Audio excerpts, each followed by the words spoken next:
Save one for myself. Maybe it's in the printer. I have it on the phone if you want. No, it's not here.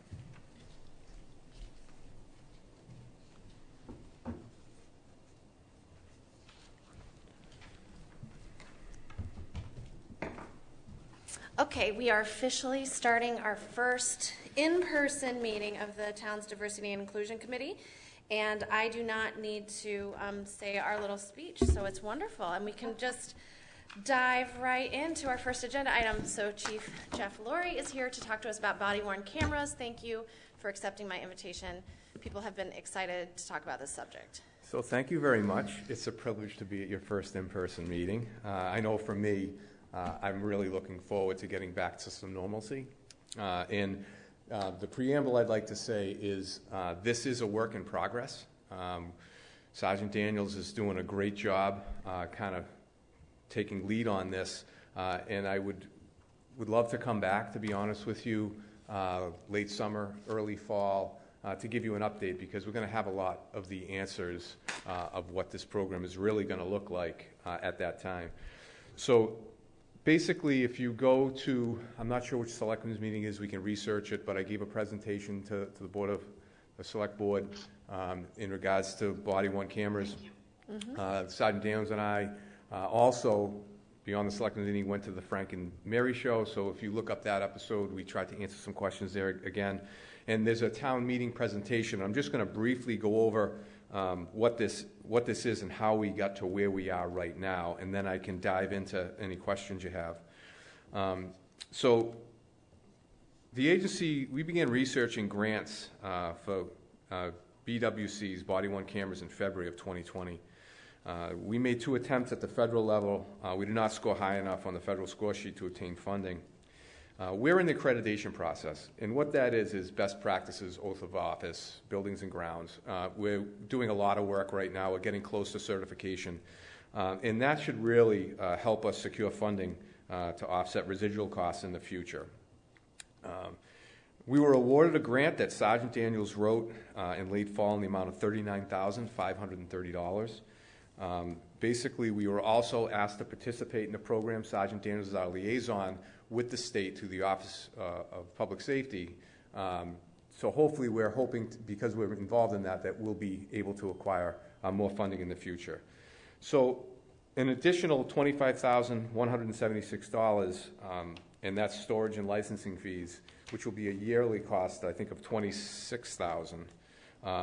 Basically, that's for all the things questions that you may have, but that's a yearly cost. So when we went to the selectmen's meeting, that was really to say, listen, okay, this is how much the cameras cost, $65,000, whatever that cost is.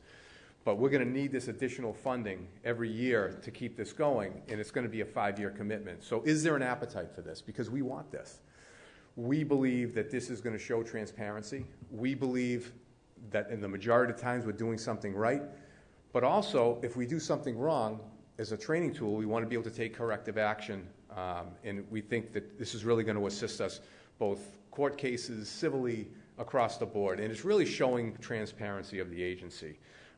So there's really no pushback from the police department. I think with what you're hearing in the media on posts and different things, that this is probably a direction that law enforcement is going. And I believe, as your chief, I'm embracing this. So this has been an important initiative. Prior to any other the injustices that we've seen happen across the country, we were already looking to do this to show we're transparent. Did we bring the camera? I did not. Okay. And what we'll do is we'll make sure that we get that to you. I'll have Sergeant Daniels bring it to a meeting so you can actually see what it looks like. So you'll know when you see an officer, you'll understand what that looks like. So basically that $25,176 that town meeting did approve for us. What we're hoping is, we found out, again, I had a meeting with Secretary Turco, that there's, I believe, $20 million coming out for body-worn cameras. So we're hoping, again, to hopefully offset some of the costs in the future by that. So by participating in the program, staying in tune to what's happening on the state level will hopefully help us. Also, our delegation, Danielle Gregoire, she put a budget article before the House fund us that $26,000. So right now it did pass through there. We're just waiting to see what happens with the Senate. So Hannah Kane and Carolyn Dykema, they all signed off on this. They're doing a great job. I just kind of wanted to give a shout out to them that they're representing their districts well, and that this was Danielle, her initiative for the city of Marlborough, the towns of Northborough and Westborough. And I can't thank her enough. I saw her at an Eagle Scout ceremony this past Sunday we attended. And again, you know, they're everywhere, and they are really looking out for the best interests, I believe, of the town of Westborough. So I wanted to share that with you. So the annual cost of storage, as I mentioned, is $26,302 per year. Public information requests and court discovery process will require review of video footage to redact and protect privacy rights of individuals not directly involved. Maintaining the program is both intensive and extensive. It is recommended personnel support at the executive level maintain and monitor program to ensure compliance and transparency. The police reform bill, as I mentioned, will also have an impact on the BWC program. And we do have a tremendous opportunity, as I mentioned, about Daniel Gregoire and then working with the state. So that's basically kind of where we're at. And what I say by executive level redacting is they're not a frontline supervisor, a lieutenant or higher. So I will be looking as part of this program at the fall town meeting to add a lieutenant's position. It's going to have a bunch of duties and responsibilities beyond this. But we're being told it can be upwards of 2 to 3 hours to redact the video. And we can talk about what's being redacted. But the issue is, what if I have 3 or 4 officers on scene? So it could be hours upon hours upon hours. Public records requests, attorney requests, DA requests. And when we talk about redacting, the incident itself will not be redacted. There could be juveniles involved. There could be other people that are not part of the incident involved. It's those type of things. Some of the questions that you may ask is, we're in a car stop. We want to try to tell you that, hey, you're being recorded, but that's actually a public place. And you have to imagine if it's a very busy scene and we enter your home, if you tell us to turn it off, we'll turn it off, but we may not have the opportunity to say, I'm wearing a body-worn camera, you're being recorded. It's almost like, we had a couple instances where someone jumped out of their cruiser without a mask on. It's going to be a training tool to get used to this, to understand. And I can get into, and thank you, Diane, for your questions. They're excellent questions. She asked some great questions on town meeting floor as well. I don't know if you want to ask me, Diane, specific questions. Do you want me just to go through them? Please just go through them. I would appreciate that. So yeah, she was asked some great questions at town meeting. I think that sets the stage of where we're going. And the question one is camera assignment. Will each WPD officer be assigned a unique camera? So each individual officer will be assigned a body-worn camera. And we're really looking to implement Axon.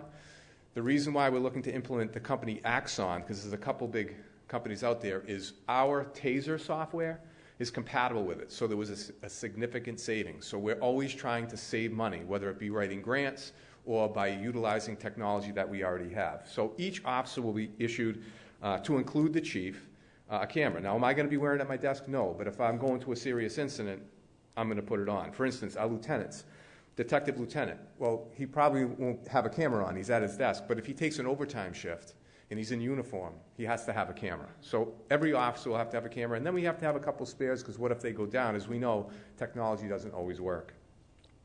Question 2, can an officer turn their camera off during an encounter, audio, video? Are there situations when it is appropriate to do so? So the camera, to explain, you turn the camera on at the beginning of your shift. And it's basically recording every 60 seconds. It's recording over itself. But there is a button that you have to push to turn it on. But let's say, as I mentioned, it's a very critical incident, and you get out of your car and you're chasing someone, or you're running to help someone, and you forget. When you hit that button, it goes back 60 seconds. So it's always recording, because things do happen. And like I said, it's going to be a training issue, just like the mask and everything else. And in time, we'll be fine with it. Where the officer would turn the camera off, if an officer's in a tussle with someone and we'll be able to see that on video, how did that camera get turned off? Or if we're in a situation where we're in your home and you tell the officer, I don't want you to record in my home, we're going to turn that off. But in public places, car stops, those things, yeah, the camera's going to be on to show the public and to show the courts or whoever, during the traffic stop, what occurred. Certain things, we have to keep forever. Beyond that, it's the statute of limitations if it's a crime. If it's a motor vehicle stop, I believe it's a year. We have to hold on to that video before it can be released. And basically every 30 days, we'll get rid of whatever other footage there is that's not related to what I talked about, that we have to keep. And where it would be appropriate to turn the camera off is what I just said. It's someone says, and I'll get to the other question because it was another great question. How will WPD respond if an officer's camera, video, and audio is not turned on when necessary during an officer's encounter with the public? And that's a really, really good question. And that's going to be one, was it just an error because the officer was stressed out? Or is the officer not complying with utilizing the equipment? And if that's the case, that's when we do an inquiry and we determine the next course of action, whether it be discipline. To say, listen, this is what you have to do. If we're showing an officer there's a pattern of behavior, we're going to look into that because we expect this is a very expensive piece of equipment, and we expect our officers to utilize it, for public safety and also for their safety. To be able to actually see what the encounter was. There have been times I can tell you over the last year and a half where some people haven't been very nice to us. I will tell you as the chief, I would like to be able to show this is what actually happened. This is what occurred. And sometimes, these videos will speak volumes of what's going on. And on the other coin, on the other side of that, if the officer is inappropriate, we can see that, right? And we can take the appropriate action. You are inappropriate in this stop, and we will continue with the progressive discipline model to deal with that.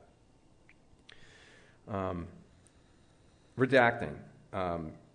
So please, I'm going to read that there's 5 points to this. Please describe how redacting will be done, what digital records will be saved, what type of personnel will be responsible, what training is needed to learn how and when to redact, how are police officers and the public assured that essential digital audio and video recordings for each shift are protected. I kind of hit on a lot of this. So this is going to be, we're going to keep all this digital video storage. The redacting is only, it's not to cover up anything, it's just the people that shouldn't be in the videos. A lieutenant will be responsible. A lieutenant in the Westborough Police Department will be responsible. They're going to receive the best training possible. With COVID lifting, we have several officers in training this week alone. I'm a huge proponent of training. It's a way that as a chief, as an administration, we can reward our staff for doing a good job. And in turn, they bring in a level of service back that's elevated. And then we were able to find equipment and could be overtime opportunities. So training is huge. And for instance, Sergeant Daniels is our civil rights officer. He just came back from training for that. So a lot of these events I go to, in case people have questions in regards to that area, what are we doing? We're trying to stay ahead of the curve. And that's, I really feel, what makes the Westborough Police Department a special place to be a part of. I think I talked about how long must these digital recordings be protected and stored, and how will this be managed longer term by the PD. Just like I said, the statute of limitations dictates how long we keep criminal video, motor vehicles a year, and that'll be the lieutenant's responsibility, and obviously I will ensure as the chief of police, just like we're in the accreditation process, all our policies right now are being revamped. We're looking at, we're down to 2 specific policies for body-worn cameras right now, getting our guidance in regards to storage and holding, because you're right, there is nothing right now. This is new to us, and so we're trying to do best practices, what we feel is the perfect fit for Westborough. But it is very, very costly. If you Google, you'll see in the early stages, especially when they limited some of the public records requests, where some police departments had to give up the program because they just couldn't keep up with the funding, for it, because it is very, very expensive. This is a long-term initiative that I'm committed to, that the town appears to be committed to, and we're going to do whatever we can, thinking outside the box, to kind of offset some of those costs. Is there anything you want to add as far as, when we talk about redacting, training? No, I think you hit everything on point. So, no, I think you covered everything. So, yeah? When you said certain you're in the process of certification. Could you elaborate? So the accreditation process, as I said, best practices. So what happens is, to become fully accredited, the first step of that is you get certified by the state. And then months after that, you become accredited. So for the purpose of the for accreditation. So for the purpose of the body count. no, it's something separate. We're just hoping that by becoming an accredited agency, best practices, that we will get a second look at certain grants and different things, because the Westborough Police Department now has adopted best practices. And it's a lot of work. It's revamping your policy and procedures constantly. It's staying on top of buildings and grounds, and there's a lot of work to it. And right now, Detective Sergeant Tompkins is kind of spearheading that, and we're real close. And what's going to happen is that administrative lieutenant is going to assume that responsibility as well, because it's very time-consuming. The person who's going to be the administrative lieutenant is going to be very, very busy. Very busy. This is really helpful. Are there any other specific questions? Yes. I just have a question. So I know you had mentioned that the camera has an on and off button, and how sensitive is that button? Like, where is that button located? Is there a sensitivity issue in case somebody hits it, or My understanding, you got to push it. You got to push it to activate it because. I can answer that. So there's two buttons: the power switch, which must be turned on at the beginning of your shift and remains on until you dock it at the end of your shift. There's a giant button that you cannot miss that you have to double tap, right? Okay. So if you know you're getting out of a car, you double tap it, and to shut it off and deactivate it, you have to hold it down. So there shouldn't be any. I mean, the button's big for tactile reasons, especially when you're under pressure. You want something that's easily accessible. And there's another kind of that part of your question is, so every 120 seconds the camera vibrates, so it lets the officer know it's on. So what if you forget to turn it off? Well, the camera reminds you, hey, listen, you may not want this on anymore. Hold on to that button. Okay. And that actually brings me to my next question is, if, for example, an officer forgets to turn it on, when are they spoken to about it, since it is sort of a dock-in at the beginning, end of shift? That'll come down to the shift supervisor, and the shift supervisor will conduct an inquiry into, hey, what happened here? It may make perfect sense, and it may not. And then it goes to the next level where it could amount to there's an internal affairs investigation, But in a lot of cases, usually you could have multiple officers on a scene. So if one person forgets, hopefully others will. The issue becomes, you're right, on a car stop, if it's just an officer and a citizen. And it's going to be a learning curve. I'm sure they're going to, listen, I make a lot of mistakes. We strive for perfection knowing it's an unattainable goal. This is new, and this is different. And we're going to have some kinks to work out. I'm going to be 100% transparent and honest, but I have to say, you have an amazing police department. I say it all the time. Wait till you see the two we're bringing on in July. I mean, we hire really hard to hopefully manage a little easier. That's always been my philosophy, and I really do think my staff, our staff, they're your police officers. I think they're going to really embrace this. I don't think we're going to have a lot of issues, and when we have an issue, we're going to deal with it. I just wanted to add something, Chief, if you don't mind. So, Ema, one of the other things that we're looking at, too, is part of the accreditation process, we have to ensure that our officers are following the new policies, right? So, when we talk about the body-worn cameras, there's going to be, at some point, an auditing portion of it where an assessor comes in and they say, okay, show us, X, Y, and Z from this, and we have to make sure that our officers are in compliance with not just the body-worn camera policy, but with all the policies. And that's one of the primary keys to having accreditation. It's kind of that golden stamp to say that your police department's professional and acting in accordance with the laws. It's very important to me. And COVID kind of pushed it back a little bit because we were dealing with a lot of safety and health issues. But we're got our sea legs back, and we're 100 miles an hour. I have committee member Shelby Marshall on speakerphone, and she has a question. Mm-hmm. Go ahead, Shelby.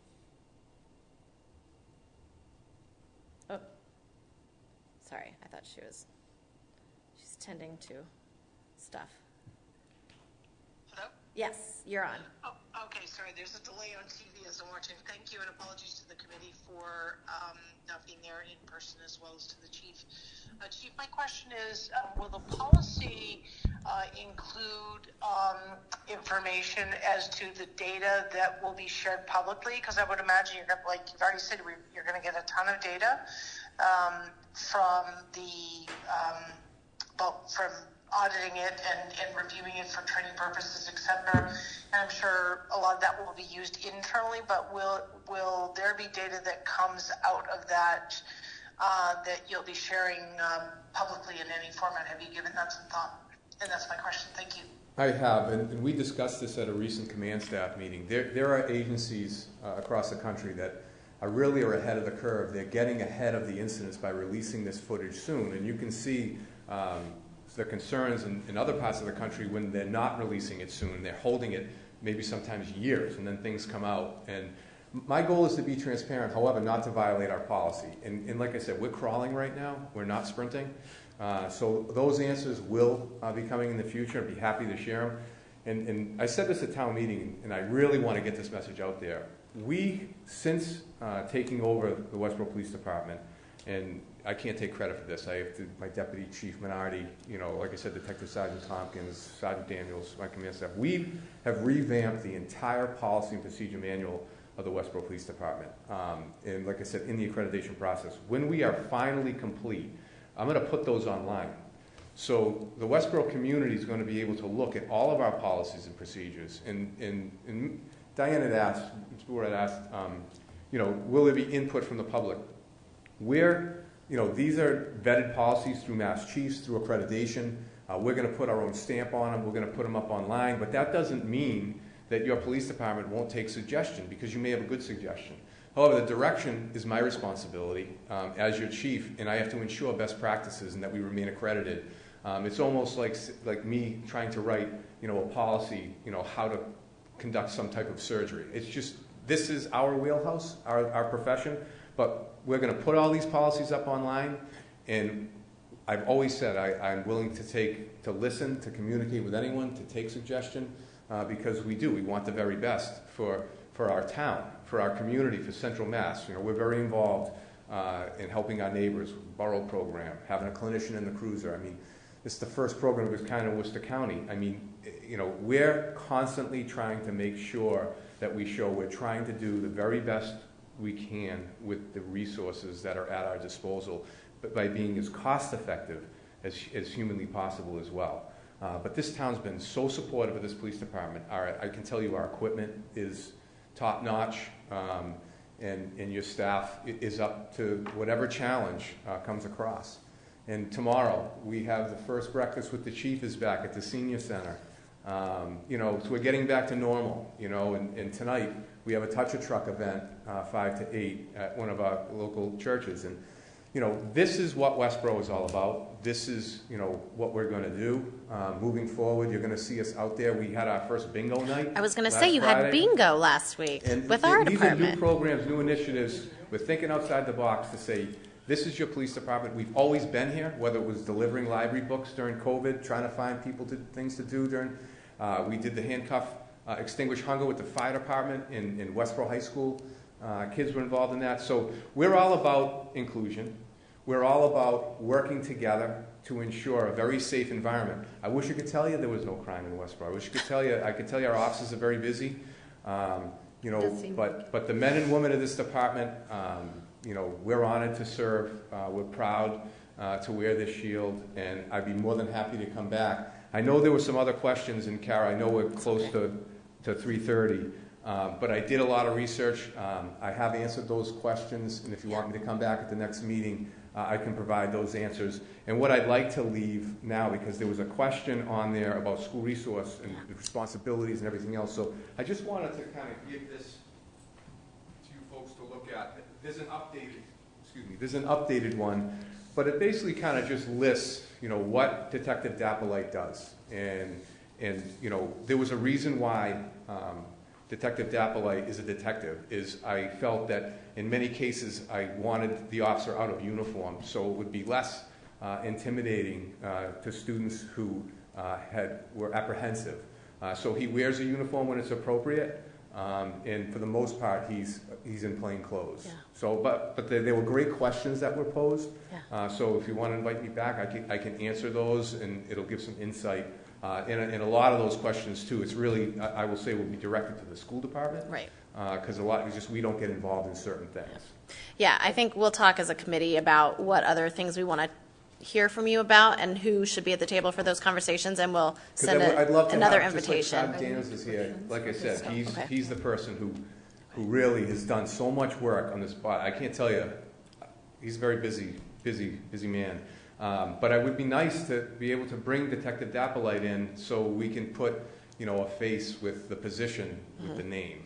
I would appreciate again, that. Phenomenal employee, coach in town, golf team, baseball. A lot of our officers are involved in those type of activities as well. I've got officers that coach, baseball, hockey, so we try to be involved. That was one of the questions, to connect with the youth. Thank you, I appreciate that. Going back to the body-worn cameras, we do have a couple more questions. Okay. So you did touch upon a couple of my questions, but I just wanted to. So when you mentioned Detective Dappolite, would he be wearing a body cam? That's something we're going to have to talk about with the school district. Those are one of those things where if the schools allow it, they may say, we want you to wear it. I don't know. If there's an incident at the school, let's say something happens, do you want to have that footage to show what happened, right? But those are the conversations that we're going to have with the superintendent of schools.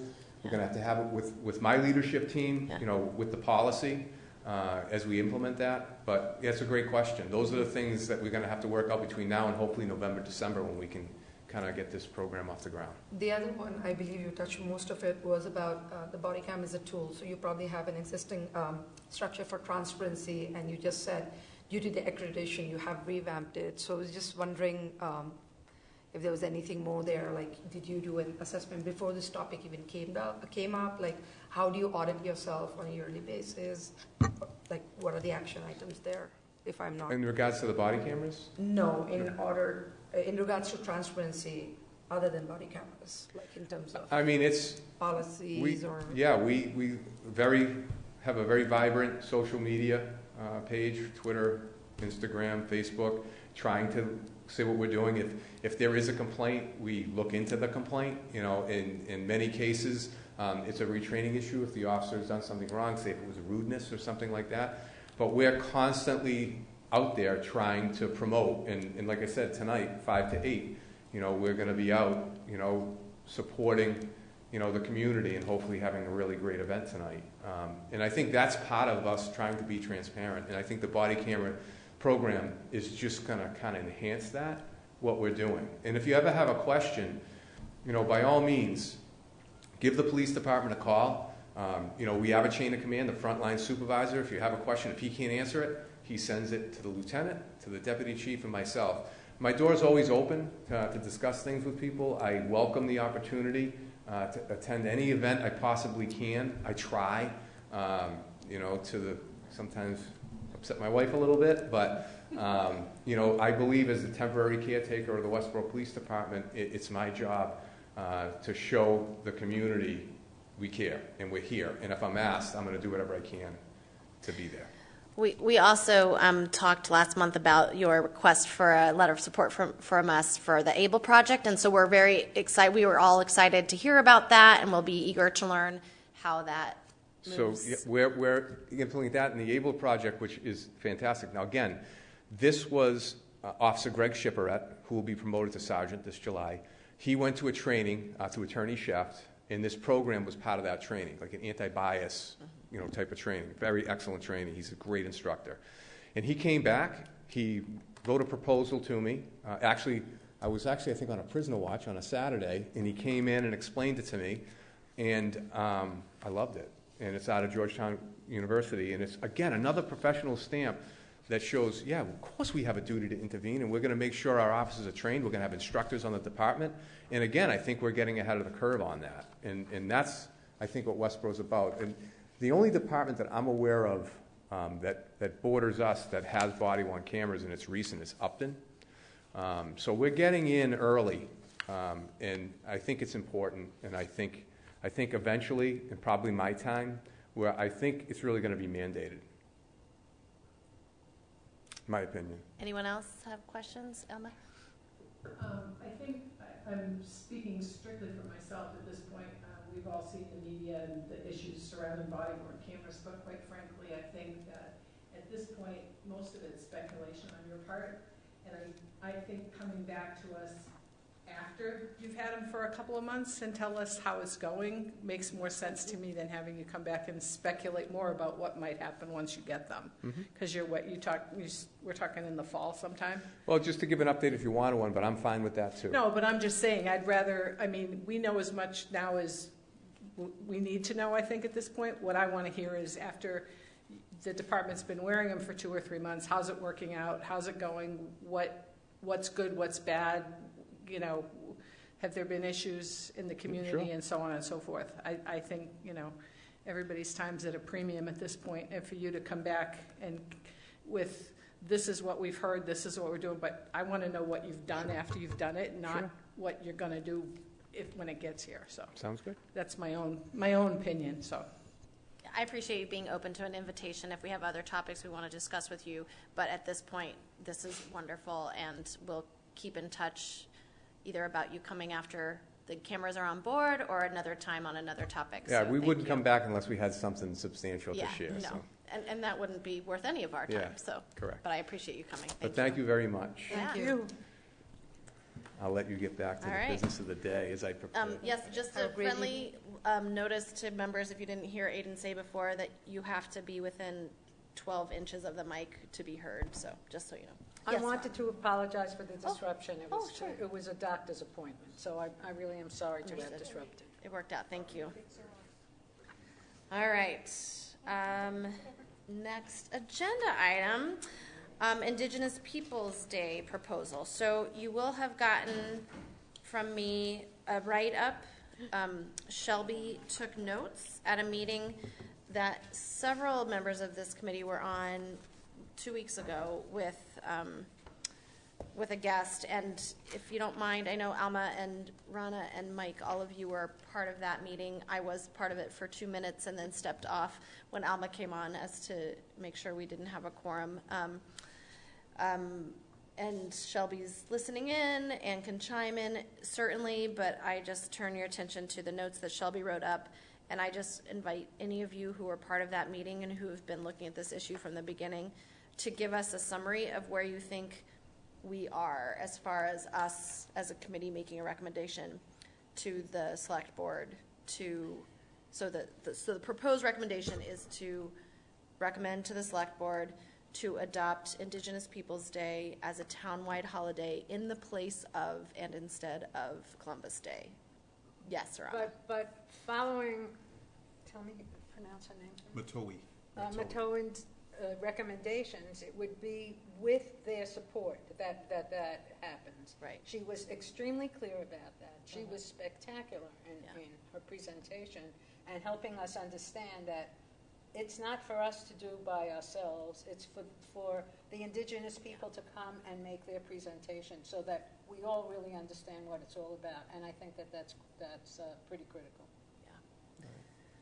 Do you want to expand upon any of the other things that came up in your meeting and kind of give us an idea of where you're thinking our next steps are? I would say I would go with what Rana said. But one of the things that I picked up from it was the educational aspect. She noted that, there has to be, you almost have to prep the community to take something on like this because there is some expected pushback. So before we move forward, one of the things that I got from her was just, this isn't something you just want to just put on people, educate the public, let them know what it's all about, and go from there. So I think her presentation was awesome. I'm glad she was there. I mean, it was tough to nail it down because we planned like 2 or 3 meetings and it just fell through, but it was well worth the wait. So She was great. She was. So do you all have questions for the folks that were in that meeting? I do, but I'm going to wait. Kara, this is Shelby. Can I just make a quick comment? Of course. I just want to jump off of what Mike just shared. I do think that there is a need for a fair amount of community education that would need to be undertaken. So we should, as we consider a recommendation to the board, that should be part of how is that going to be accomplished and who's going to do it. So I just want to reiterate that, because I think that is not only results in a successful outcome, meaning changing and replacing Columbus Day, but it also will, I think, build certainly necessary goodwill within the community all around. Thank you. Totally. So with that in mind, how I'm trying to just put together how it works logistically and timing wise. So given that, the second Monday of October is 3 months, 3.5 months away. Right. That's not a lot of time to do education before that date. And so is the recommendation that we, at the same time, we recommend to the select board that we make the change to the holiday with the caveat that along with the board making this change, there is at the same time this community education? Or do we do the education first, hold off on saying select board change it for 2021? How would that work? But there's another part of this that's already in existence, is Yeah. that the school board already changed the name. Yeah. So how does all of this fit in with everything? Because there's Yeah. already a definitive name change, Yeah. at least on the school calendar. Right. So that all the parents in town, and I'm sure, I knew this because there was an article in the paper, that's what was happening. So I don't know if there's been pushback at all about this to anybody? Does anybody know anything What are your about thoughts, that? Kim? I'm not aware of pushback, but I think when that could potentially happen is when it comes before the board and it's more widely known. My question was the same. Do we do it concurrently, take it to the board? Sometimes the board will like to hear a presentation or a proposal, and then at a subsequent meeting, it would take a vote to approve or adopt the proposal. This might be one of those situations, because if it's presented to the board, that gives the public an opportunity, if there are questions or concerns, to submit those or come back at the next meeting and be heard. But I'm trying to figure out what I think it's a good point, and that was a really good takeaway from the notes that I read, the education component. But have we identified what that might look like and who would do it? Shelby, I know there's a delay on this, but are you able to speak to this as our board liaison by chance? Sure, I can try. I shut the video off because it's easier to listen. Good point. Try to guess where everyone's at in the conversation. I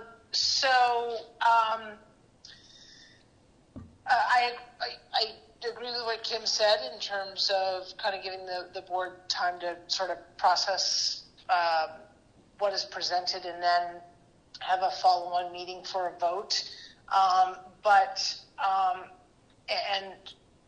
And while I think the board has already shown an interest in hearing about this, I'm going to go back to what Matau said, that proceeding without broad community support is not, creates potentially a recipe for something other than success. And so the alternative, and keep me honest here for those that were at that meeting, would be potentially for the board of the select board, if they so chose to make a proclamation and then about this, and then focus on a formal change if it were to be approved in 2022. Was there not a suggestion to have a town get-together, Mike? Like to have some sort of presentation of I don't know. No, like an assembly of some sort, inviting people? Well, she definitely talked about education of various groups, however that was accomplished. And she certainly talked about, I mean, ultimately, if it's the board's decision, it's really understanding kind of the board and the people that the board represent, how are they feeling about this? And I think knowing this board, sorry, I have dogs in the background here, knowing this board and how they've approached other topics, I would say that they would want this committee to do some of that community outreach, or someone to do some of that community outreach and get feedback and provide that education before the board took a vote. But wait, let's start again. Didn't the school committee do this last year? So the first Indigenous Peoples Day on the school calendar was in 2020? Was it? I think so. Oh, I didn't know. I don't think so. I thought it was just formally recognized this year on the calendar. It may have been talked about, but I could be wrong. Okay. I thought, because I know this was discussed a year ago in the summertime. But this is actively discussed in many groups. So to answer your question, just my 2 cents is that putting it on the board, like Kim said, that it would then be followed up with a vote in the next meeting, gives enough time for some active discussion too, because there are many groups that have become very active, and a lot of discussions already happen on this. So just for what it's worth, we are on the agenda for the board's July 20th meeting. So for this topic, which leaves us between now and the week before that to put together our explicit proposal.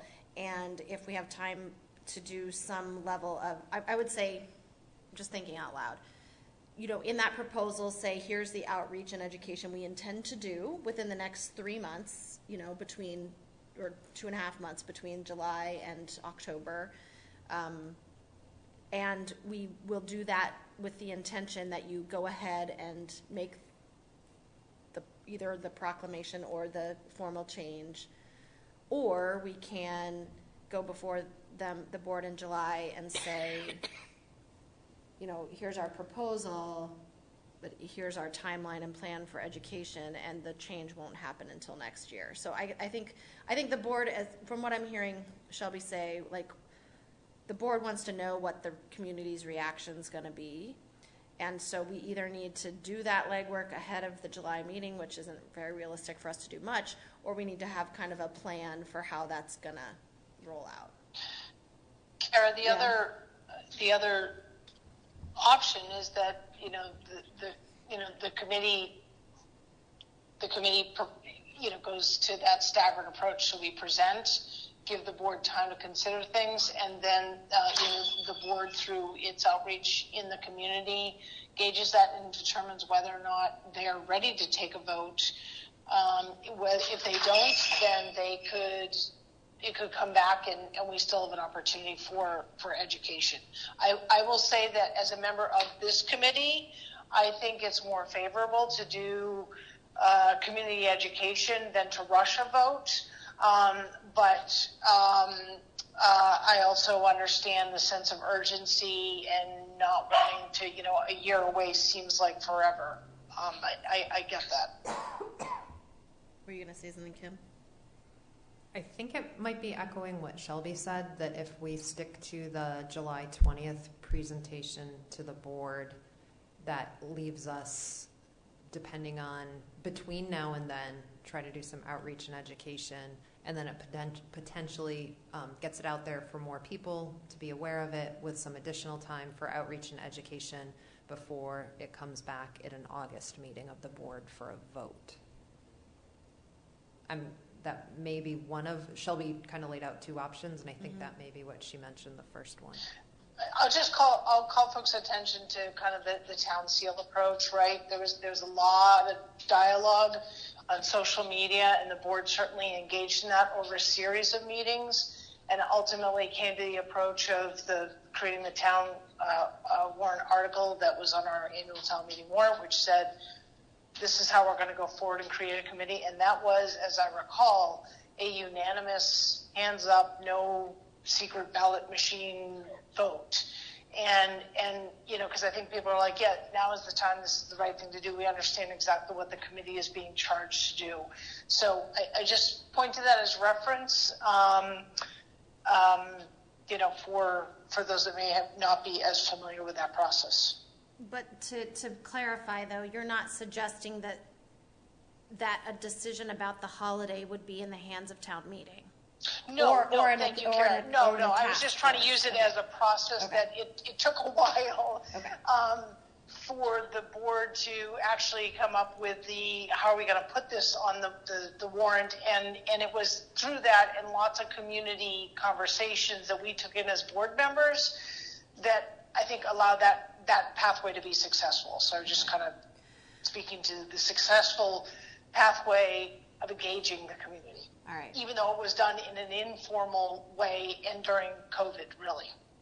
So there were no public meetings. So I'm going to make a suggestion that the group who has been sort of spearheading this process thus far meet again outside of this monthly meeting and put together a kind of proposed outline of what community education may look like. It doesn't have to be confirmed, or, I mean, as much as you can between now and July 15th or whatever date it is, we have to get this before the board. And then with the recommendation that, yes, we would like to see this holiday change by October 2021, and we have this community education plan, and ultimately it's going to be the board's decision if they want to vote on it for 2021 or if they want to see more education and more outcomes of that education before they make a vote. Agreed. It depends on how it's received. Certainly, flexibility is good. So the little subgroup, the charge would be like, we want to meet with the Italian Americans group in town, or the, we want to have the community advocate do a piece on what is Indigenous Peoples Day, or whatever forums you think that community education should take. Just make that proposal, and then we can, as a committee, we can do some legwork to make that education happen, or get partners in the community to help us with that legwork. But at least put it before the board, like, here's what we think is realistic for us to do within the coming months as far as community education does. I think that's reasonable, Karen. This is Shelby. Okay, Shazia. So my question was, when the school adopted it, what's their plan? What's their process? Are they doing anything? Because that's a large component of education. Sarah indicated that they were already doing educational work towards it. I think that as you all are thinking about that, let's not reinvent the wheel. Let's find out what has already been done, and we can share that with the select board, because the select board might not be totally attuned to what has happened with the schools. So Sarah might be able to get you that information. Certainly, Superintendent Bach will, provide what Sarah can't. I'm happy to ask her to do that. Would be a good idea. Would be a good idea, probably. Yeah, my other concern is to roll out some kind of an educational program in the middle of the summer might not necessarily be that prudent either. I mean, people just aren't around, and I wouldn't want anybody to think that we did it trying, you know what I mean? Like, when people aren't around and people are vacationing and whatever, like, I'd rather wait a little bit. I mean, to Matoi's point, if we don't have legitimate buy-in from the community, it's not going to go well. And we want this to be a legitimate holiday that this town, relatively universally recognizes and honors. So yeah, to your point, I don't think it should be I don't think we should go through the motions for the sake of, just expediency. Yeah. So I think that if you all sit down as a subgroup and decide, here's what's realistic over the summer, here's what's not, then, really it will be the board's decision. And so we're just coming up with a plan, essentially. Yeah, because I don't think we as a committee, as even though we have community representatives, we can't gauge the readiness of the board. That's what the board is elected to do, is kind of know what the constituents want and stuff. So I think that between our recommendation about an educational plan and the board's own sense of what readiness there is, I think they'll just have to make that decision. Is there another meeting coming in it for? Because it seems, somebody seems to be hanging out in the hall. No, we have it till 4:30, at least. Yes, Kim. Just a question. I think, Shazia, you mentioned that you're aware this has been discussed among groups in the community. Do you have a sense of, and I don't need the specifics now, but are there groups that we might want to reach out to and have them? Definitely We Care. They've been pretty active, and I'm certainly going to tap and ask them. You know, I don't know if they want to provide a letter of support, and then if we can get some indication of how broad that support is, that might just be helpful in terms of us maybe focusing where else we need to make some effort. Well, and I think we could go back to where this conversation started, which is that the resident, Sarah McCabe, had come to us with that, with the petition signed by, I want to say 200 people. So we know that started. That was probably just under a year ago. So we could go back to her, and that probably overlaps with We Care, but it's probably not all the same people. So I think we could go back to Sarah. We could go back to we could go to We Care. So letters. I mean, that petition itself would be a letter of support. But if there's maybe an update from that community, an updated letter of recommendation, and then maybe a letter from We Care. Yeah, I'd like to hear from people who are opposing it, like you want to be, considerate of that too, what it is, what education is needed, so. Like the Knights of Columbus, I don't know who the other, like, stakeholders might be, just reading Matoi's kind of recommendation. But I think if you as a subgroup could kind of like, just kind of bullet who those ideas are, and then we'll get something written up, which I'm happy to help with before the meeting on the 20th of July. Just with everything being reopened, I wonder if we have the opportunity to maybe, if we can find someone who's interested in doing a presentation, and I don't know if that might be Sarah, schedule something at the library, schedule something at the senior center. I mean, now that we've resumed in-person meetings, it might be the type of thing we could schedule. And that would be something Matau would be the person to do. So, or Karen.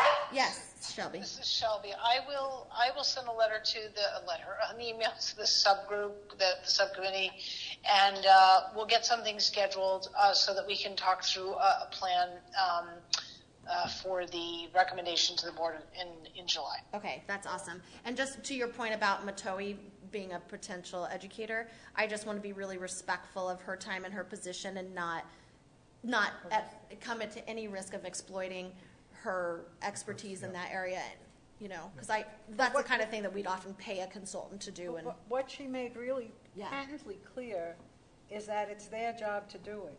Yeah. So actually, out of respect, they need to be brought into it. Whether, let's say there's a meeting on whatever date and that they're not going to be able to, they may send material, or she may send something, but she needs to be, since we've already involved her, she needs to be included in this. Awesome. Okay. That's wonderful. Just with that acknowledgement that her time has value, and that we aren't prepared to pay for that, and we respect whatever limits that she has. Well, and there may be other people she works with Right, that she said live that. closer to here that She are said involved that. in this. Community That members, could, right. exactly.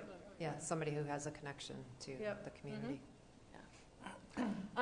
Point of clarification, what is We Care? Oh, sure. You are more of a member than I'm an outside observer.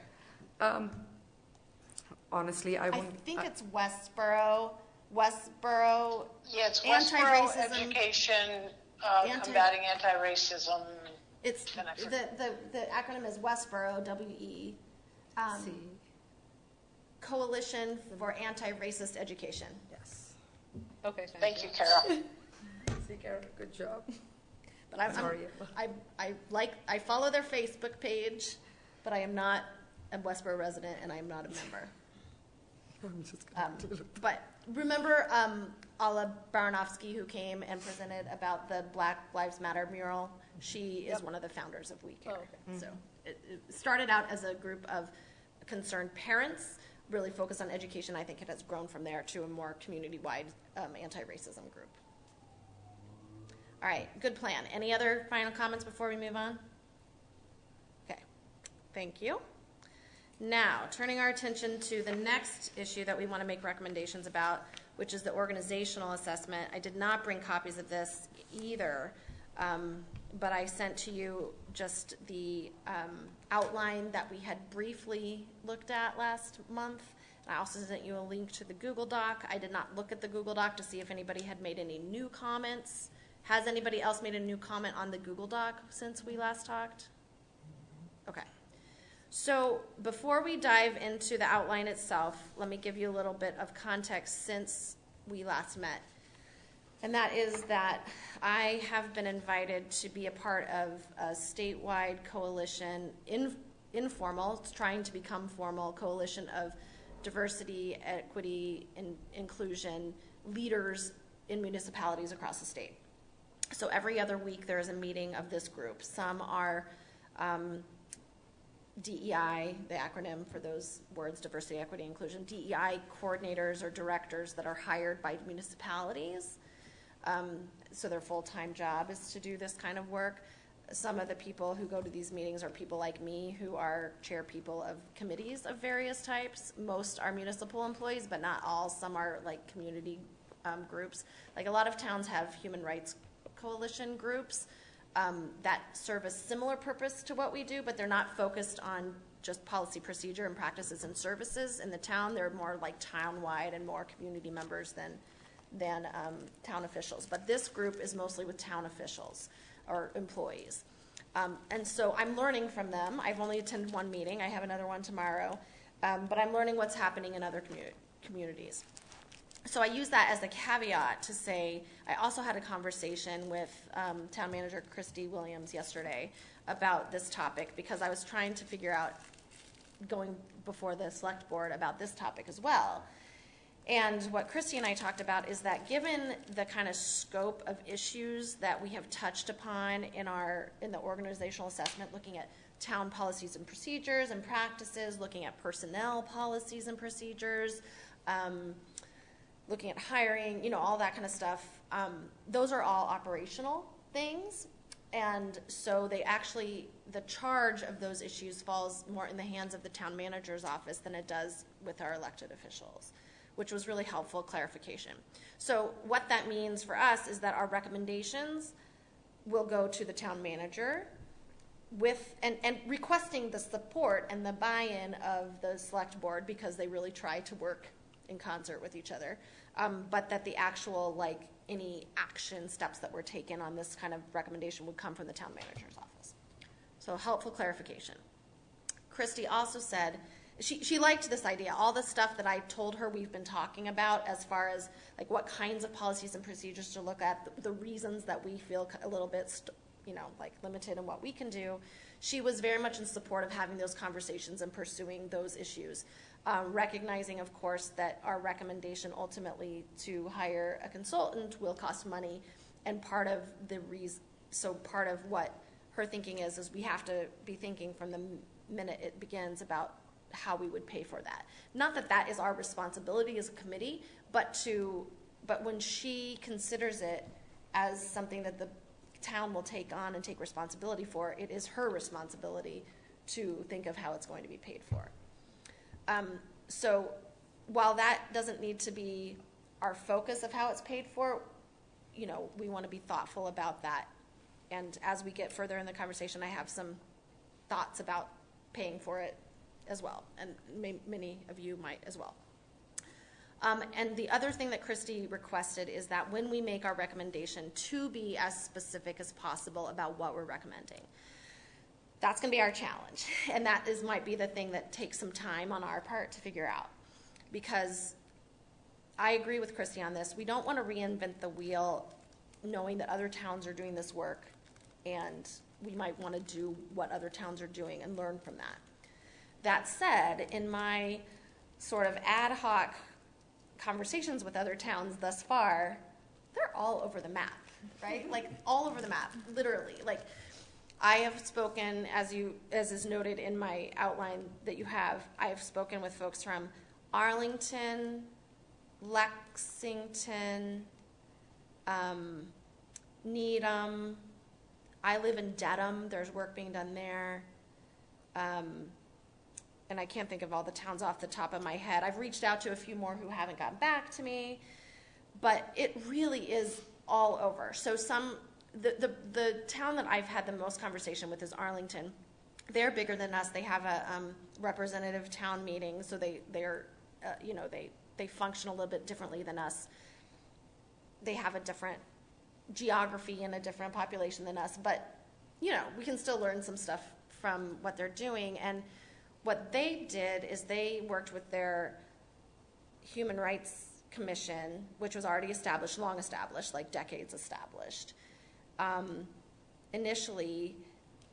Essentially, they hired a consultant for this, they hired a consultant for that, then somehow they decided to hire a full-time DEI person, but then they discovered once she was on board that they gave her too many responsibilities and she couldn't actually do all the things that they wanted her to do. So they ended up hiring an outside consultant to do this organizational assessment kind of stuff anyway, but in conjunction with the DEI coordinator. So what her advice, and again, she's one person, one town, but her advice was, it's probably helpful to start with the organizational assessment first before you start hiring people and you start doing these little bits and pieces.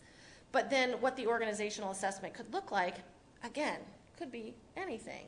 It could be, and we touched on this last month, it could be a survey of town employees. It could be a survey of town elected officials, committee members, a survey of town residents. And what kind of survey are we looking at, right? And we have talked in this meeting about how if we limit a survey to town employees, then we're only getting the view of town employees, and we know that town employees don't necessarily represent the population of the town. So I appreciate Christy's point, because if I was to be given do an assessment and what do I do with this, that's a little daunting, and it shouldn't be up to Christy to decide how this is going to look. So we need probably to give her a little bit more direction, but we probably need a little bit more information before we can do that. So that brings me to my question to you is how do we divide and conquer? Not my favorite phrase, but the one that came to mind, to get as much information and get as much clarity about what we want to see Westborough do as far as an assessment so that we can offer that to Christy. Didn't we propose a year ago, maybe even over a year ago, doing I think, Kara, before you joined us, Alma, you could probably speak to this. Yeah, so it was very, very early on. We intended on putting out a survey to the townspeople to say, what services, do you think that the town of Westborough needs that we're not providing?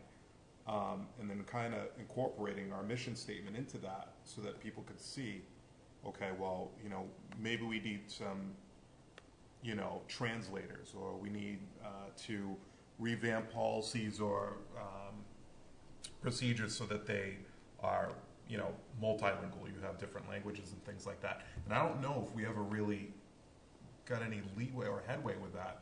If you remember, Alma, it just kind of disappeared. Yeah. So, Mike, we did the strategic plan, which talked, I just don't want to confuse services, which talked a lot about, what sort of services, big picture, does the town want to focus on, and what are the priorities in the vision? I feel like what we're talking about would be a subset or wrapping around that as sort of, just as a side note, the board has talked about renewing our strategic plan. So if we were to do that, because DEI is such at the forefront of every conversation you have, municipal or otherwise, I would imagine that would be part of it. And maybe that's sort of, maybe that's a part of the strategy here. Thank you. So last summer, before most of you came on board, I think before we kind of reconvened this committee, I was having kind of side conversations with the town manager's office about these topics.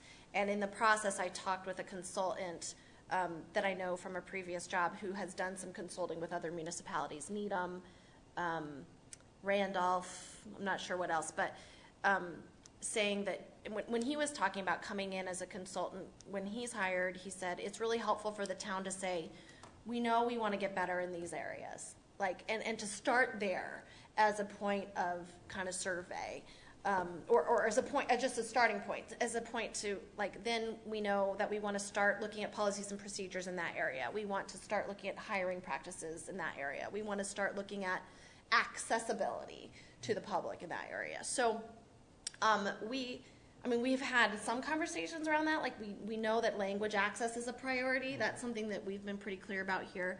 But that might be a way that we can get a little bit more focused. And Starting point. I Yeah. agree. The Yeah. town will give us a better picture because, like you said, they must have heard from people. We don't have this, so I'm sure they're more of the community ears than trying to send people survey and have them reply to it. But I As a first step. I remember talking about, this was early on too, and Rana was there too, about putting together something really simple like a community calendar so that, town meetings aren't planned for the first day of Ramadan, or so that people know when all of these holidays occur, so that we're not planning events so that everybody can be involved. I mean, everybody in the community can be involved. Right. Yeah, I mean, that was something Absolutely small, right. but still it was significant, yeah. It was significant. And I also think about to Shelby, you mentioned the strategic plan for the town, and I know, Alma, for your department and mine, and maybe the libraries too, part of our charge that came out of that was to do better outreach to marginalized communities who have not been historically involved in town government, whether recipients of services or just attending events or coming to town meeting or that kind of thing. And I don't know about you, but it's hard to figure out how to outreach to communities that we're not members of, you know. And so, maybe that's where we focus. Maybe that's where we think about asking a consultant to come in. And it's like, we recognize that our demographics look like this. And we recognize that these are the demographics of folks who are actually participating in town services and town government. We want to, fill that gap. How do we start doing that? We know part of it's language, but that might not be all of it. So how do we do that? So maybe, I'm just thinking out loud so we get some focus in this process. Go ahead, Kara, Shelby. go ahead. No, go ahead.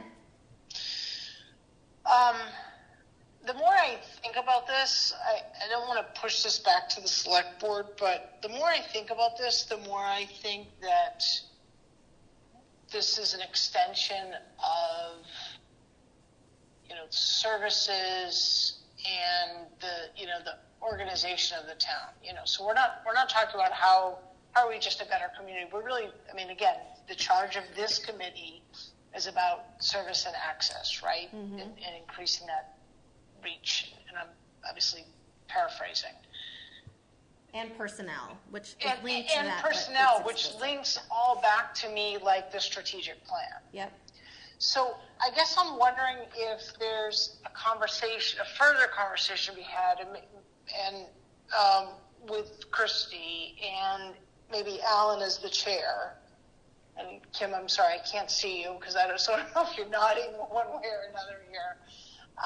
To say, the diversity and inclusion committee, wants to pursue this, but we really feel like this is part of the overall strategy, or needs to be just a thread throughout everything that the town does. And so where is the board at with respect to having a conversation about renewing or upping, if you will, the strategic plan? Because I feel like, because that's where you're going to get money to do a study, the consultant, etc., and that could be an aspect of this that we would ask to be included. Yes, but I think it should be both and. In my opinion, I don't think that it should be a subset of the strategic plan. I think that I think we have such an incredibly diverse community. Those who access services and participate in town government do not represent the diversity of our community. I know No, that, no, like, just to I give you, agree. but just No, to no, give no. you examples, so I mean, I think that I don't want to risk even the tiniest bit of watering down the importance of focusing on diversity, equity, and inclusion explicitly, and saying, by the way, as you consider the renewal of the strategic plan, let us make sure that whoever we bring in to help us do that has a real focus on equity, diversity, equity, and inclusion in that process. So I think it's both. And it might be that it overlaps. It might be that the same consultants that do kind of some organizational assessment also participate in the strategic planning process, but I don't think that we should leave it to the strategic planning process. No, but I think the strategic plan can be used as a foundation for this. Like, because there were parts of it that addressed some of the inequalities, but there was a lot of it that addressed a whole bunch of other stuff. Yeah, So yeah. I think to use the pieces of the strategic plan as a foundation to move up to the next step would be appropriate.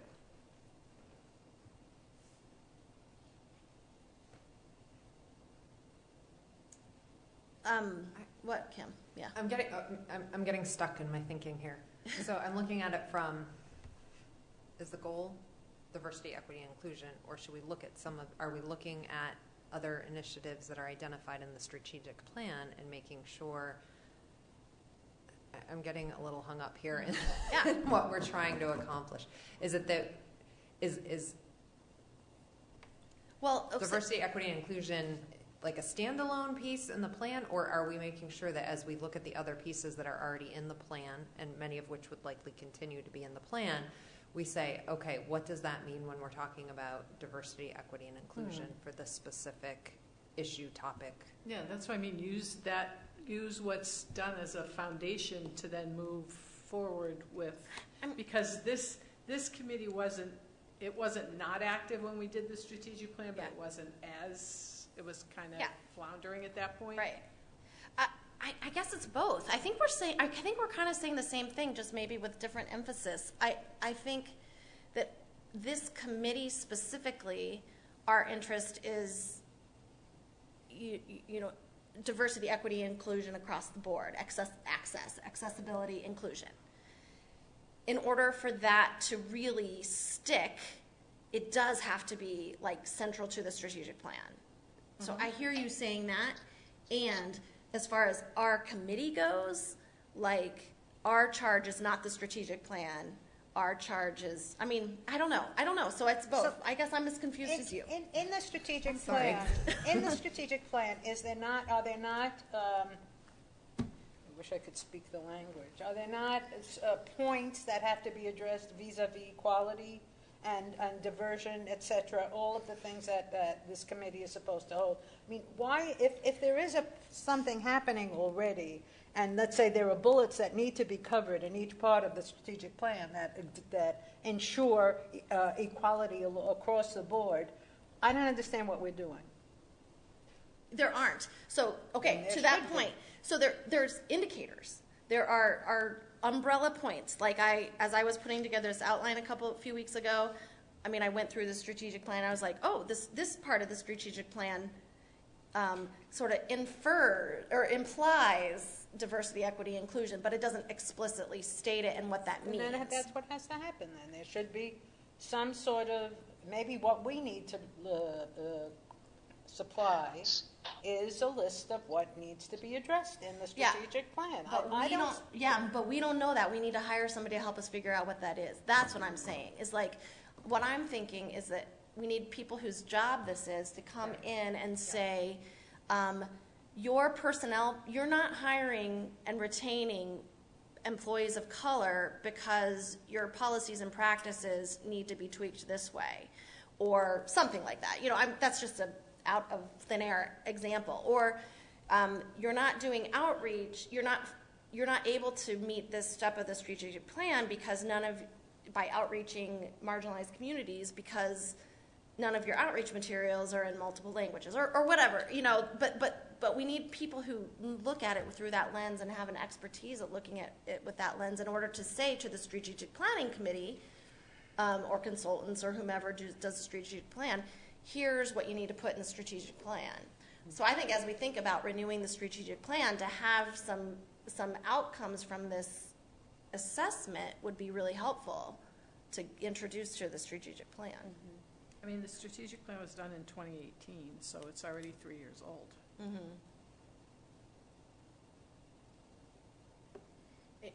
And that's in discussion, doing an update of it. Right. But that wouldn't happen in the next few months, next necessarily. And so I'm just kind of back to, we have to start somewhere. Yeah. Is there something we can, it may be just a very small piece of what's ultimately going to be a much bigger body of work, but back to, and that's where I kind of, my head comes back around to some of the things we talked about before, some training, like we need to pick something, I think, and just start. So, Kara et al., do we think that we have the expertise within this group or even within the community to create a town and I'm just throwing this out, not fully cooked idea here, a town, a community and or department survey that would give this committee a better sense of what is missing and what is needed? No. Is that, nope, okay, sorry. No, it's okay. No, I appreciate the question. I'm sorry to cut off answer before you finish. No, we do not have the expertise, nor the time. Okay. I think, it's about, like, you think about all the systemic, let's look at, I mean, when I think of diversity, equity, and inclusion, I am not thinking limited to racism and ethnic and linguistic inclusion. I'm also thinking about sexual orientation and gender identity. I'm thinking about able, like, disabilities and abilities.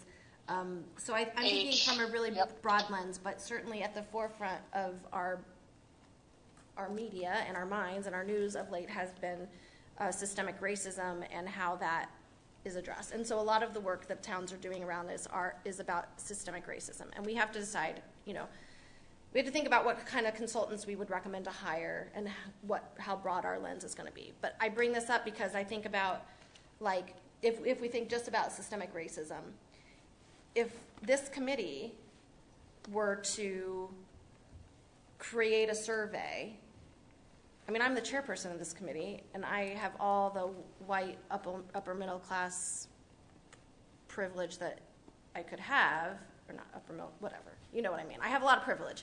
I could not write a survey. I couldn't. Now, we have we look like a diverse committee in some ways, but I don't know what level of, given our races or ethnicities or religious or ethnic backgrounds, that doesn't mean that we have knowledge and expertise or abilities or the desire to put ourselves out there and create a survey. I think that there are people who come with, like, experience and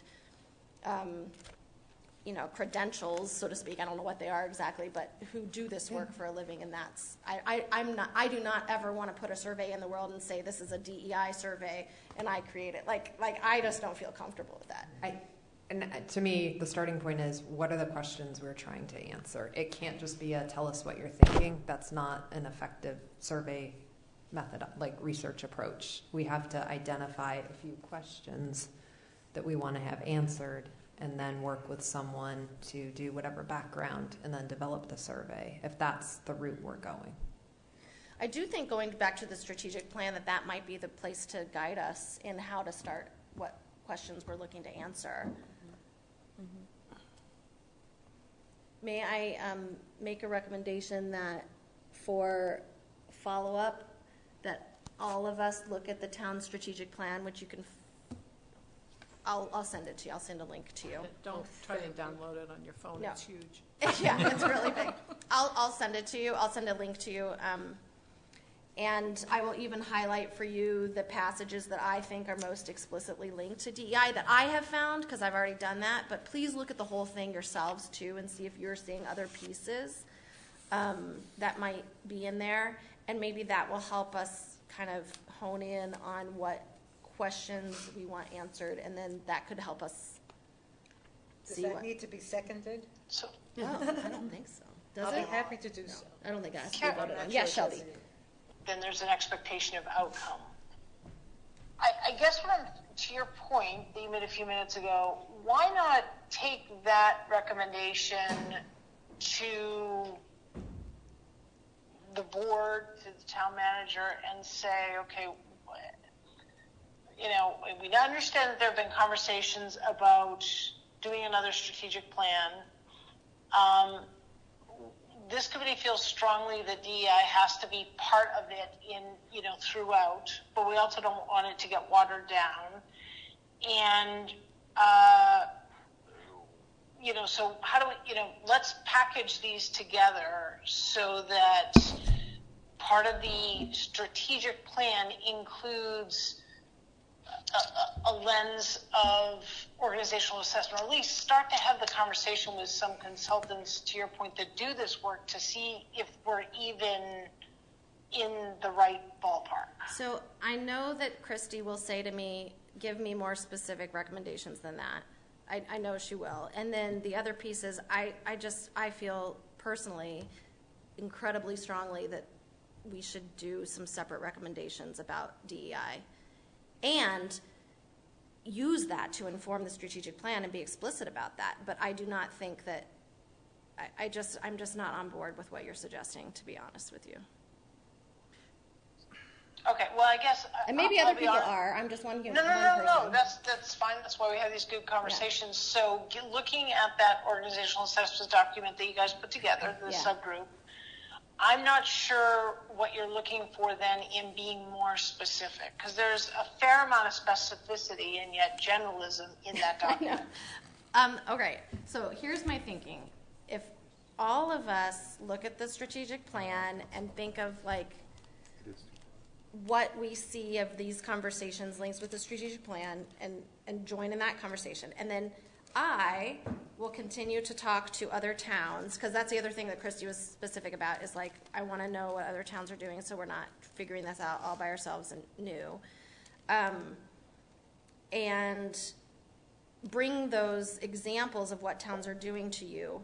And then if you will look at this document, this outline, at the potential ideas and things that other towns have done that I've already written down, and I'll add to it. So I'll continue to let you know what I learn about what other towns are doing. And then we'll just have to come back here and say, okay, we've looked at the strategic plan, we've looked at what other towns are doing, we know all the conversations we've been having here. What is rising to the top as recommendations for us? And then we'll go to Christy with that. And I don't think it has to, I think we want to make a recommendation, but I don't think it has to be a one and done. It can be a process. Like Christy and the select board are going to want to have some direction of where do we begin. And the part of that, Shelby, might be, this might help us inform how we look at the strategic plan. But for our committee, I don't think that, I hope that when we make a recommendation to town manager and the select board, that you, the select board, and you, the town manager, will think, oh, based on the recommendations from this committee, this should inform how we're looking at the strategic plan. But I think so my thought is that if we had a better sense of what we are doing as a committee, and I think the outline is a great way to start that we might have a better idea how this committee would influence a new look at the strategic plan. Yeah. Because I sat through all those days with you, and honestly, I don't remember a lot of discussion about diversity and inclusion. And like I said, it was already almost 4 years ago. Yeah. So I think that once we get a better sense of what we are doing and what we need to do, and it might not be 100%, we might only get to 70%. Yeah. That we would have a better impact on the strategic plan going forward. Right. I got You got to go. Okay. Yeah. So we'll wrap up. So just to but just to like reiterate what we're gonna do, and then I have just a brief announcement. Oh, and we have to talk about scheduling, so we'll try to do this quickly. You're gonna look at the strategic plan, you're gonna look at this document, identify the things on this document that you like. I will let you know when I update the document so that you see other ideas, and just please come to the next meeting, and I'll talk with the subgroup in between to see if we can get a little, little conversation in there too. But please come to the next meeting with like, here are some outcomes that I like that other towns have done that I think would be a good fit for everything I know about this town and what I've read and what I've talked about. So if you'll just come with those ideas, like, that would be helpful. All right, on to scheduling. There is anything is possible, but kind of what has been on the table is returning to an after 5 o'clock Tuesday night meeting in person. That's just one of the things on the table, but I'm just going to put that out there because that's where we used to be. No way to keep it at 3, people, right? I guess that would be maybe. Or a What'd you say, Tuesday. What did Kim say? She asked if this time is bad. Yeah, did we decide? I know that- people got out of work to come here today, Okay. but I don't know. I Is just that wanted true? to start.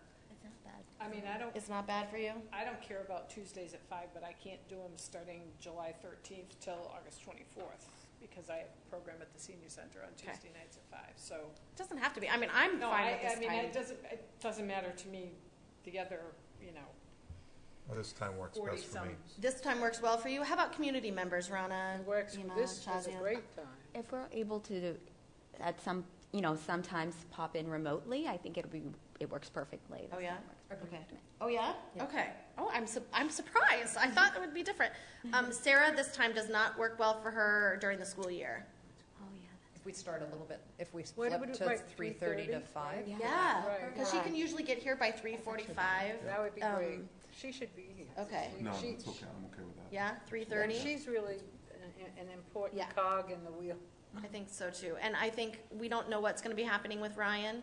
We'll let him tell us that. He's slated to Do know start. he's going to Harvard. I know, he's going to Harvard in September, so we'll see what's up with him. He, since his regrets, he couldn't be here today. But okay, so let's plan on Thursdays. Starting later on, especially if it's the third Thursday, because I have our caregiver dinner program on the first and third Thursdays, so if it could be the second or the fourth, that would make it even easier for me to be here. So, No problem for me. but if we started a little bit later, If we started at 3:30, so I'm imagining 3:30 or- third Thursday, 3:30 to 5. 45, yeah. So you're keeping it on the third Thursday? That's the proposal on the table. Oh, actually, I have it on. It's 3:30 though. 3:30 instead of 3? That's fine. I like it. Amazing. The only thing I wanted to acknowledge, because I try to do this stuff in this meeting, is just Congress passed a bill to recognize Juneteenth as a federal holiday. How about that? I mean, I know that it's not a simple thing, and there's lots to say about it, and lots of, nuance to it, but that is something, and I wanted to just acknowledge Thank that. you If for I had more time, acknowledging I'd talk that. more about what Juneteenth is, but we'll assume that we've all done our okay. homework and. Well, see, there's hope. If Congress can figure it out, we can I was gonna figure say, out it's the only Indigenous thing they've peoples done and in a year. Figure it out. I'm not sure we can go that far, but they did a really good job voting. So hey. A vote to adjourn. Just Yes. real quick, Oh, I'll be very, very yeah. quick. So Mass Councils on Aging has done they offered a training on unconscious bias, and I'm 4 hours into a 6-hour training. Interesting. Yeah. I still have a few issues, but I think for the most part, it's very good. And at some point, we might even look at Oh, I having this love that. woman come do training for Okay. Westborough. Yeah. Okay. That would be And wonderful. I'm like you. I'm an old white woman. What do I know about anything? But she's a little preachy, but It's true. but she's very good. That's right. So You're right. Kara's like, I'm not old. yes, Michael, but I am. So. That We would could be have a whole perfect. That's conversation such a about good that, thing but- to do. Um, I'd love that. thank you. Yeah, And yeah. so let us- the last 2 hours is on the 29th. Okay. Cool. Thank you. So for August, I'll come back with some more information, and I do have They sent copies of all the slides, and I do have them, so if anybody All right. wants them, I can forward them to you when we're done, or if you want. Yeah, I think, Yeah, please do. thank you. And I'll do the same, because I keep learning about different resources, and I'll try to remember to bring them to the table here for folks.